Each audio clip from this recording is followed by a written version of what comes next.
এখানে এখানে এখানে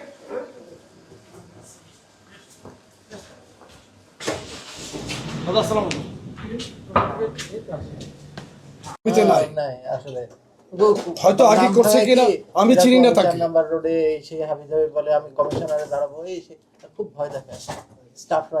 আগে থেকে কতদিন বন্ধ করতে সেটা এই 5 আগস্টের পর থেকে এই ছেলে একই ছেলে তো কোন রকমের যে কোনো সংগঠনের নাম বলছে, হ্যাঁ সংগঠনের নাম বলছে, কোন সংগঠন বলে যুবদলের কর্মী কি পোস্ট বলে 4 নাম্বার রোডের এই সেই হাবিজ বলে। আমরা চেক করে দেখছি সে যুবদলের কিছুই রাখছে না, অত যুবদলকে কিন্তু সে আন্ডারমাইন করে ভাঙাচ্ছে এবং ওইটা দেখে তো ভয় দেখে। আমি তারপরে স্বপন ভাইকে আমি চিনি, স্বপন ভাইকে ফোন দিছি, তারপরে আরো যারা যারা পরিচিত আছে আপনার সামনেই তো আমরা পুলিশের ঊর্ধ্বতন কর্তৃপক্ষের সাথে কথা বললাম।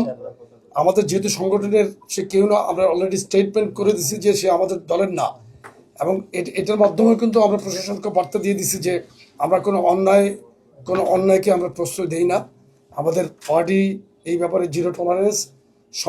মাননীয় প্রধানমন্ত্রীও এই ব্যাপারে কঠোর অবস্থান নেন। সুতরাং ইনশাল্লাহ আপনি কোনো প্রবলেম নেক্সটে আমাদের দলের নাম যদি কেউ ভাঙায়, অন্তত তাকে আপনার তো একটা মানে আধ্যাত্মিক শক্তি আছে, যেটা এত মানুষের ট্রিটমেন্ট আপনি ফ্রি করেন, এত স্বনামধন্য একজন ডক্টর। ওনাকে কিভাবে পাঠাচ্ছে আমি জানি না, কালে কণ্ঠ থেকে আমাকে ফোন করছে, আমি ফোনও করি, ওনার নাম্বারও আমার ছিল, আমরা আপনার পাশে আছি।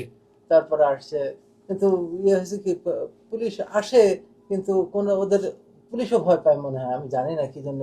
তারপর আমি আর্মির ইয়েতেও জানাইছি, আর্মি এখানে ক্যাম্প ছিল শের বাংলানগর, ওনাদের আমি ফোন দিলাম, কিন্তু আমার এক বন্ধু তাকে দিয়ে ফোন করালাম, নোবডি উইল টার্ন আপ। শুধু পুলিশের লোক আসছিলেন, স্পেশাল আমি আমার আর এক রোগী ছিলেন অ্যাডিশনাল আইজি, ওনাকে কতবার 3-4 বার ফোন করে, তারপর ওসি সাহেবকে ফোন করে, পরে ওসি সাহেব ফোন করছেন, বিষয়টা দেখতেছি, এরকম লোকও পাঠাইছেন, কিন্তু তারা এমন মাসে অনেক লোক নিয়ে আসে, তারা 60-70 জন, সব টোকাই আকৃতির লোকজন, এরা এসে এই সব ইনশাআল্লাহ আর পারবে না আপনার আজকের এই ঘটনা। আশা করি এখন আর সে কিছু করতে পারবে না। আর আমাদের prime minister, honourable prime minister কিন্তু এইসব ক্ষেত্রে জিরো টলারেন্স আছে।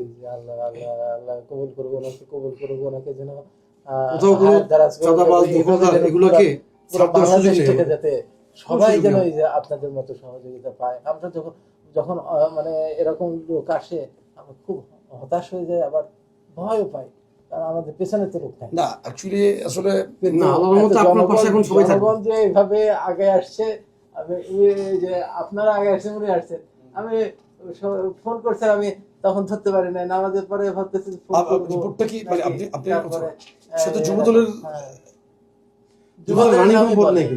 না, সেটা তো দেখলাম, আমি তো নিজে উল্লেখ করেছি যে যুবদলের নাম ভাঙিয়ে কথিত যুবদল কথা হচ্ছে। নিশ্চয়ই ঠিক আছে, আপনি আমাদের সহযোগিতা সবসময় পাবেন।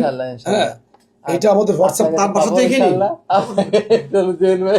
আমাদের দিকে একটু খেয়াল রেখে, আপনি আমার বাবার চিকিৎসা করছেন, আমি আপনার সাথে আমার বাসা এখান থেকে 10 কিলোমিটার দূরে। নিউজটা জাস্ট দেখছি আমি, 10 কিলোমিটার দূরে আমার, তাকে ইনফর্ম করছি, সে তার বাসা পান্থপথ, আমরা সব চলে আসছি। আমার ভোলার পেশেন্টরা আসে এখানে, তাই না? জি জি, পাঠাই দেব। আমি আসছি তো রোগী চিকিৎসা করা আমাদের কাছে সবচেয়ে আরামের জিনিস, এত আরামের জিনিস আর নাই। আমরা এত মানে ভালো লাগে আমার কাছে, এই সারা রাত উঠি করে আমার কোনো ক্লান্তি নাই, কিন্তু আমরা সবাই অবগত আপনার ব্যাপারে, কোনো ধরনের ইয়ে হলে না খুব আমরা একটু ভীত সন্ত্রস্ত হই। না, ভয় পাবেন না, আল্লাহর মধ্যে আল্লাহ সেভ করছে। উনি ওনাকে একটু ধন্যবাদ আর একটু স্পেশালি দেওয়া উচিত, যেটা উনি খুবই দ্রুত এটাকে ডিসক্লোজ করাতে আপনি তৎপর হয়েছে। আমিও জানতাম না, আমাকে কালের কণ্ঠ কিভাবে ওরা জানছে আমি জানি না। দুপুরে নামাজের আগেও ফোন দিছে, নামাজের তখন ধরতে পারি নাই, অনেক ইয়ে ছিল, আমি তো সারা রাতে ওটি করতে হয়, সকালবেলা একটু ঘুমাইতেও পারি না, এই সারা দিয়ে নিয়েতে ছিলাম। নামাজ পড়ে এসে তারপরে দেখি আমি ফোন করবো কি করবো না ভাবতেছি ওনারাকে, তো পরে দেখি উনি আবার ফোন করছে, তখন আমি ফোন করছি, তখন বলে যে আমরা শুনছি, আমরা একটু আসতে চাই। তো এইরকম আমি, তার মনে হয় যে ওনাকেও মনে হয় আল্লাহ পাক পাঠাইছে, আমি কিন্তু ওনাকে ফোন করে ডাকিনি। এটা ডিসক্লোজ হয়েছিল, খুব ভালো হয়েছে, খুবই ভালো হয়েছে। আপনি বোধহয় অপারেশন থিয়েটারে ছিলেন, আমি আবার আমাদের এক ডক্টরকে দিয়ে আপনার নাম্বার ম্যানেজ করার চেষ্টা করছি, নাম্বার অন্যভাবে ম্যানেজ করছি। আপনি অপারেশন থিয়েটারে আছেন, আমাকে জানাইলো আমাদের সাংগঠনিক সম্পাদক। তো আপনি অনেক ব্যস্ত, আমাদের জন্য দোয়া করবেন। আমার কি বলবো আপনাদের, এই তোমার নাম্বারটা দিয়ে যাবে। আমার বাবার চিকিৎসা করছেন উনি আর ওই সাংগঠনিক সম্পাদক ও পাশেই এখানে পাশেই বসে। সিনেমা হলের পিছনেই বাসা। আল্লাহ আপনি আমাকে চিনেন অনেক হ্যাঁ, রোগী তো আপনি হয়তো না, সব মিলে আর কি। ফেস তো চেনা লাগতেছে, কিন্তু যে এই পরিচয়টা আচ্ছা, তো আমি আসবো। মনে থাকে না। আমি আসবো। আমি সবার একটু নাম্বারটা রাখতে চাই, কোন জি, সময় যে কোনো সময় আপনি ফোন লাগলে আমাদের ফোন করেন। প্রেসিডেন্ট আছে, আমি আছি, জুয়েল আছে। হ্যাঁ জুয়েল ভাই, আপনি আমাদের একটু সহযোগিতা করুন, অবশ্যই। সবসময় তো পাওয়া যায় না, বুঝছেন? আমি দিচ্ছি। আসসালামু আলাইকুম। ভালো আছেন? ভালো আছেন জি।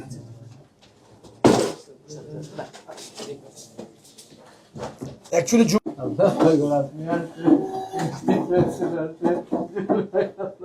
আসবো ইনশাআল্লাহ। আমি আসবো। জি, ফলাপে থাকবো। এই যে আমার প্রেসিডেন্টের ছেলে কিন্তু